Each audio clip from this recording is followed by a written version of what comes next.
Market లో invest చేసి మీ డబ్బులు డబుల్ చేసుకోవాలనుకుంటున్నారా? సుందరరామిరెడ్డి గారి సెమినార్ కి అటెండ్ అవ్వండి.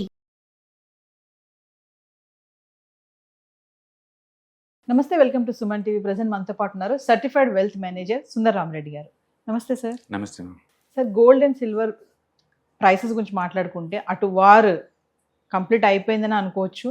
నెక్స్ట్ హర్మోజ్ జలసంధి కూడా ఓపెన్ చేసేసారు. మరి క్రూడ్ ఆయిల్ ధరలు కూడా కొంచెం తగ్గిపోతున్నాయి. మరి ఈ నేపథ్యంలో గోల్డ్ అండ్ సిల్వర్ కూడా తగ్గుతున్నట్టే అనిపిస్తుంది. మరి తగ్గుతుంది అనుకోవచ్చు అంటారా? డెఫినెట్గా అండి. ఎందుకంటే అండ్ వరల్డ్ వైడ్గా ఇంత ముందులాగా గోల్డ్ మీద అంత మోజులు లేదనమాట. ఇప్పుడు అంటే అంత బాక్సింగ్ లేదు ఇప్పుడు. ప్రస్తుతానికి ఏంటంటే వరల్డ్ వైడ్గా అన్ని చోట్ల లేదు, ఇన్ఫ్లేషన్ పెరుగుతుంది. ఈ హార్మోజ్ జలసంధి మూసేసిన కాడి నుంచి వచ్చిన సైడ్ ఎఫెక్ట్స్ వల్ల అన్ని దేశాల్లో కూడా ఇన్ఫ్లేషన్ పెరుగుతుంది. ఇప్పుడు ఇండియాలో కూడా పెరగబోతుంది అనమాట.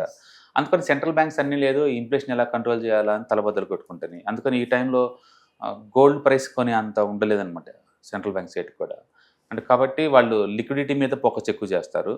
రెండోది డాలర్ ఇండెక్స్ 100 దాటింది. చాలా బ్యాడ్ న్యూస్ అనమాట అది కమోడిటీ మొత్తానికి కూడా. నిన్నది మార్కెట్లో 180 దాకా వచ్చేసింది అనమాట. దాని మీనింగ్ ఏంటంటే డాలర్ ఇంకా స్ట్రాంగ్ అవబోతుంది. రెండోది అమెరికాలో వడ్డీ రేట్లు పెంచుతామని చెప్పేసి మన మీటింగ్ అప్పుడు క్లియర్ ఇచ్చారన్నమాట ఇండికేషన్. దట్ మీన్స్ ఏంటంటే ముందు రోజుల్లో వడ్డీ రేట్లు పెరగడమే తప్ప తగ్గే ఛాన్స్ ఎక్కడా లేదు. గోల్డ్కి డిమాండ్ రావాలంటే వడ్డీ రేట్లు బాగా తగ్గాలి. వడ్డీ రేట్లు బాగా తగ్గితే గోల్డ్కి డిమాండ్ వస్తుంది. ఇప్పుడు వడ్డీ రేట్లు పెరిగేలాగా ఉందనుకోండి, సేఫ్టీగా అక్కడే నాకు ఎక్కువ డబ్బు వస్తుందని అట్టే షిఫ్ట్ అవుతారనమాట. రెండోది ప్రపంచంలో ఎప్పుడూ లేదు, గత 35 yearsలో జపాన్లో ఫస్ట్ టైం వడ్డీ రేట్లు పెంచారు. ఎంత దారుణంగా పెంచారంటే 1%. ఇప్పుడు దాకా టోటల్లీ ఫ్రీ అక్కడ దేశంలో. అలాంటిది ఇప్పుడు అక్కడే 1% అయింది. దాని మీనింగ్ ఏంటంటే ప్రపంచంలో ఫ్రీ మనీ అసలు లేదు, ఇంకా ఫ్రీ మనీ ఎక్కడా లేదు. అందుకని ప్రపంచవ్యాప్తంగా అన్ని చోట్ల కూడా మనీకి పర్టికులర్ డాలర్కి బాగా షార్టేజ్ ఉందన్నమాట. అందుకని డాలర్ల మీద పెట్టుకోవటం మీద ఎక్కువ ఫోకస్ చేస్తున్నారు. మినిమం వడ్డీ నాకు గ్యారెంటీ అన్నట్టు జనాలు ఫోకస్ చేస్తున్నారు. అందుకని ఈ టైంలో లాస్ట్ ఇయర్ లాగా గోల్డ్ సిల్వర్ కొంటారా అంటే కొనకపోవచ్చు ఆ రేంజ్లో కూడా. రెండోది ప్రపంచంలో బిగ్గెస్ట్ గోల్డ్ ఇంపోర్ట్ చైనా వాళ్ళు, ఇండియా వాళ్ళు. ఇండియాలో ఏంటంటే మోడీ గారు చెప్పారు ఈ సంవత్సరం వరకు కొంచెం పోస్ట్పోన్ చేసుకోండి, డాలర్ని సేవ్ చేయండి అని. ఆయన చెప్పినట్టే మార్కెట్ కూడా పాజిటివ్ రెస్పాండ్ అయిపోయింది. ఇప్పుడు గోల్డ్ ఇంపోర్ట్స్ 90% డ్రాప్ అయినాయి లాస్ట్ మంత్. ఒక మంత్లోనే 90% డ్రాప్ అయినాయి.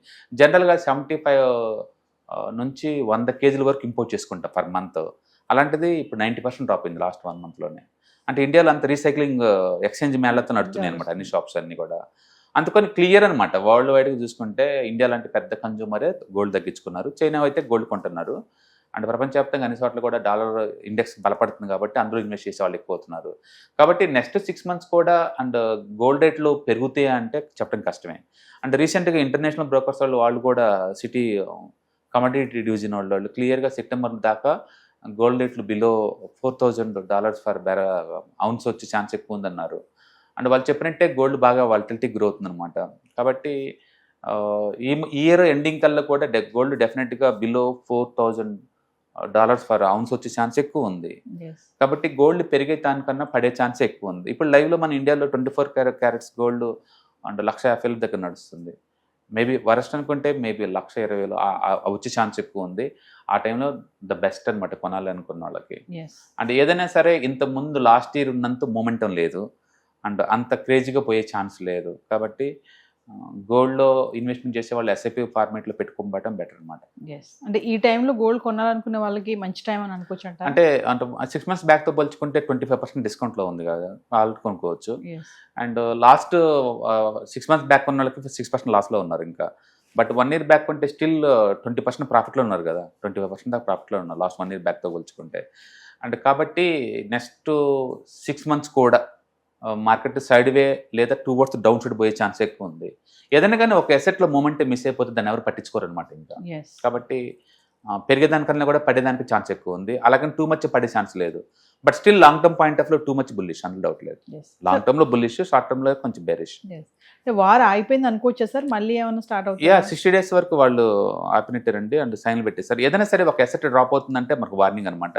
అండ్ క్రూడ్ 120 దగ్గర నుంచి 85 డ్రాప్ అయింది అంటే వార్ అయిపోయినట్లు. అంటే క్రూడ్ ప్రకారం చూసుకుంటే వార్ అయిపోయినట్లకే. బట్ స్టిల్ పాత క్రూడ్ వస్తుందా అంటే అంత ఈజీ కాదు. ఎందుకంటే అవి రిపేర్లు అవి జరిగి అంత క్రూడ్ రావడానికి ఎక్కువ టైం పట్టింది అనమాట. నేను అనుకోవటం ఏంటంటే క్రూడ్ విత్ ఇన్ ద 1 ఇయర్కి అది బిలో 50కి వచ్చేస్తుంది, $50కి. ఎస్ ఎందుకంటే క్రూడ్ $120 పెరిగింది డిమాండ్ వల్ల కాదు, సప్లై అండ్ డిస్టర్బెన్స్ వల్ల పెరిగింది అది. బట్ ఇప్పుడు ఏమైందంటే ప్రతి దేశంలో కూడా వాళ్ళు ఆల్టర్నేటివ్ చూసుకున్నారు. ఇప్పుడు ఇండియాలో ఉందనుకోండి, అండ్ గ్యాసిఫికేషన్ బీయింగ్ చేశారు కోల్ నుంచి. అంటే మన వాళ్ళు ఇంత ముందులాగా యూరియా కానీ అమ్మోనియం కానీ ఇంపోర్ట్ చేసుకోరు కదా ఇంకా ఎప్పటికీ, ఎందుకంటే ఇది ఆల్టర్నేటివ్ చేస్తున్నారు కాబట్టి. అలాగే ఇథనాల్ మిక్సింగ్ ఎక్కువ చేస్తున్నారు, దీనివల్ల డీజిల్ కన్జంప్షన్ తగ్గిద్ది కదా. ఈలోపు ఎలక్ట్రికల్ వెహికల్స్ అవి కొంచెం పెంచుతున్నారు, అది కూడా తగ్గిద్ది కదా. అట్లా వరల్డ్ వైడ్గా ప్రతి కంట్రీ కూడా లేదు ఆల్టర్నేటివ్ చూసుకుంటుంది. అందుకని ఈవెన్ యుద్ధం ఆగి మళ్ళీ తిరిగి గల్ఫ్ నుంచి ఆ రేంజ్లో ఇంత ముందులాగా వచ్చిందంటే రావడం కష్టమే. ఎందుకంటే అమెరికా నుంచి మనకి ఇంత ముందు అసలు గ్యాస్ ఒక యూనిట్ కూడా వచ్చేది కాదు. ఇప్పుడు ఇండియన్ గ్యాస్లో 50% ఒక అమెరికా నుంచి వస్తుంది. అంటే వెనిజులా సెకండ్ బిగ్గెస్ట్ ఇంపోర్టర్ అయ్యారు ఇప్పుడు ఇండియాకి, ఇంతకుముందు వాళ్ళు లేరు కదా. అంటే ఏంటి, కొత్త వాళ్ళ దగ్గర నుంచి మనం తీసుకుంటున్నాం, కొత్త Yes. Contracts బీనైనాయి already. ఇప్పుడు ఏంటంటే ఈ పోటీలు ఎవరు తక్కువ వాళ్ళ దగ్గర తీసుకుంటా ఉంటారు, ఈ పోటీ ఎక్కువయ్యి డిస్కౌంట్లు ఇచ్చే వాళ్ళు ఎక్కువ అవుతుంటారు రాను రాను. అందుకని నేను అనుకోవటం ఏంటంటే క్రూడ్ నెక్స్ట్ 1 ఇయర్ లోపు ఇది అంటే బిలో $50కి వచ్చింది అనుకుంటాను నేను. ఎస్ అందుకని క్రూడ్ స్టోరీ అయిపోయినట్లకే. కాబట్టి వరల్డ్ వైడ్గా ఇన్ఫ్లేషన్ తగ్గే ఛాన్స్ ఎక్కువ ఉంది. ఏదైనా కానీ next 1 or 2 months very challenging.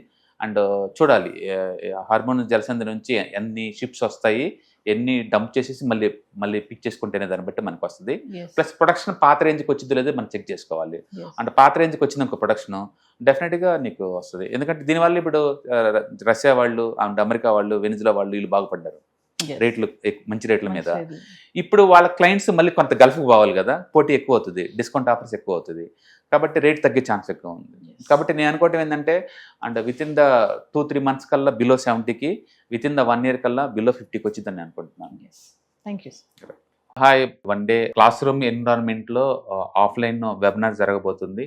And interest ఉన్న పార్టిసిపెంట్స్ ఈ కింద స్క్రోల్ అవుతున్న నెంబర్కి రింగ్ చేసుకొని సీట్ బుక్ చేసుకోండి. దీంట్లో ETFs, index funds and mutual funds మీద completely and hand folding experience మీకు ప్రొవైడ్ చేయబడుతుంది.